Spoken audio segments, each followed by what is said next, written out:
Students, कैसे आप सब लोग। उम्मीद करता हूँ आप सब अच्छे होंगे।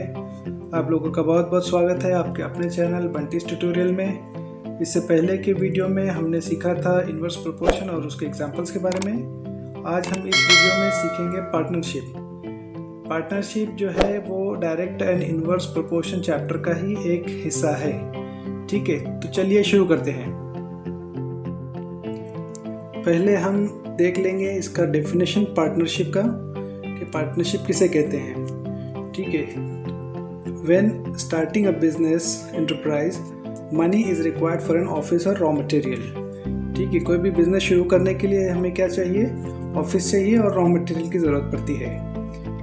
This amount is called the capital, उसे हम कहते हैं कैपिटल। ठीक है, अब ऑफन 2 और more people put in money for the capital. इसमें क्या होता है, कोई भी बिजनेस स्टार्ट करने के लिए 1, 2 या उससे ज़्यादा लोग साथ में मिलकर पैसा लगाते हैं और उसे हम कैपिटल कहते हैं। ठीक है, in business partnership all partners have a joint account in the bank.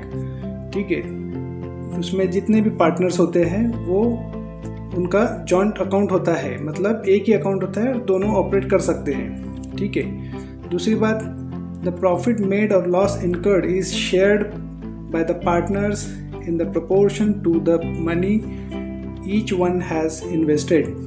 मतलब जो भी बिजनेस उन्होंने स्टार्ट किया है उसमें अगर प्रॉफिट हुआ या लॉस हुआ, दोनों केसेस में इक्वली शेयर होता है। जितना इन्वेस्टमेंट है पार्टनर्स का वो हिसाब से उनका प्रॉफिट या लॉस भी उनके साथ में शेयर होता है। ठीक है, तो इसे हम कहेंगे पार्टनरशिप। मतलब 2 या 2 से ज़्यादा लोग साथ में मिलकर एक बिजनेस शुरू करते हैं, उसमें अपना पैसा लगाते हैं और उस बिजनेस से जो भी प्रॉफिट या लॉस होता है वो उनके जितना इन्वेस्टमेंट है उसके प्रोपोर्शन में आपस में शेयर करते हैं। ठीक है, तो डेफिनेशन आपको क्लियर हो गया पार्टनरशिप का। अब हम इसके लिए एक एग्जांपल सॉल्व करके देखेंगे जिससे आपको कंसेप्ट उसका क्लियर हो जाएगा। तो यहाँ पर हम फर्स्ट एग्जांपल लेते हैं। फर्स्ट क्वेश्चन क्या है, Jhelum and Atharva invested 2100 and 2800 rupees respectively and started a business. Okay, they made a profit of 3500 rupees. How should it be shared?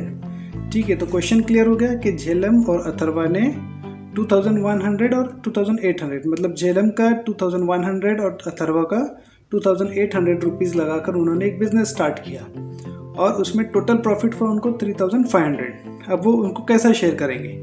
ठीक है, तो चलिए हम ये फाइंड आउट करते हैं। सबसे पहले हमको यहाँ पर देखना है कि व्हाट इज़ गिवन।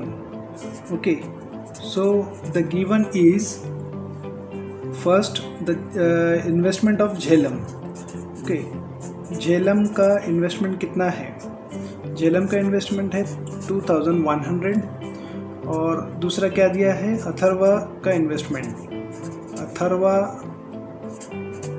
इन्वेस्टमेंट कितना है 2800। ठीक है, और क्या मेंशन किया है, प्रॉफिट। प्रॉफिट कितना आया टोटल 3500।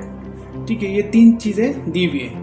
अब इसमें हमको सबसे पहले क्या करना होगा कि इसका जो झेलम का इन्वेस्टमेंट है और अथर्वा का इन्वेस्टमेंट है इसका हमें रेशो निकालना होगा प्रोपोर्शंस में। ठीक है, ये कौन से प्रोपोर्शन में आता है। ठीक है, उसको फाइंड आउट करने के लिए पहले हमको इसको रेशो में लिखना होगा। जैसा 2100 को रेशो के साथ में लिखना होगा 2800। ठीक है, ये हमारा रेशो हो गया दोनों का, क्योंकि अगर हमको रेशो पता रहेगा इसका तो ही हम प्रॉफिट का शेयर जो है वो भी फाइंड आउट कर सकते हैं। ठीक है, अब इसके आगे हमको लिखना होगा, अब दिस इज इक्वल टू, ये क्या होता है, डिवाइड होता है 2100 डिवाइड बाय 2800। ठीक है, जब हम इसको डिवाइड करेंगे तो हमारा आ जाएगा 7 3 21, 7 4 28। सो हमारा इधर ये आ गया 3/4। ओके, तो रेशो क्या हो गया इसका 3:4। ओके, तो इनका इन्वेस्टमेंट जो था झेलम का और अथर्वा का, दोनों का इन्वेस्टमेंट जो था 3:4 के रेशो में था। तो जो प्रॉफिट है 3500 वो भी क्या होगा, सेम रेशो में डिवाइड होगा।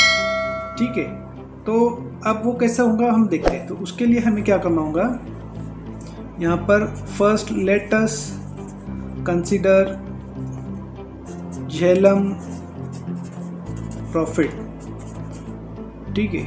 झेलम का प्रॉफिट पहले हम कंसिडर कर लेते हैं। उसका रेशो कितना है, 3 का है, तो 3 के रेशो के हिसाब से हम उसको कंसिडर करेंगे 3x। ओके, एंड अथर्वा का प्रॉफिट का रेशो क्या कंसिडर होगा, Atharva profit ratio is, Atharva profit वो क्या कंसिडर होगा, 4x। ठीक है, यहाँ तक क्लियर हो गया। अब इसके बाद हम क्या करेंगे, इसको ऐड कर देंगे, क्योंकि ये हो गया झेलम का प्रॉफिट और ये हो गया अथर्वा का प्रॉफिट, दोनों मिला के 3500 है। सो यहाँ पर हम मेंशन करेंगे 3x plus 4x is equal to 3500। ये आ गया हमारा 7x इक्वल टू 3500। ओके, सो जब हम इसको सॉल्व करेंगे तो x की वैल्यू मालूम करने के लिए 3500 दोनों तरफ हम 7 से डिवाइड कर देंगे। अब 7 1 ज़ा 7 हो गया, 7 5 ज़ा 35 और फाइंड।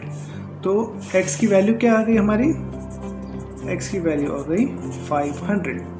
ओके, तो प्रॉफिट हमने कितना कंसिडर किया था झेलम का, झेलम का प्रॉफिट कितना हो गया फिर, झेलम प्रॉफिट,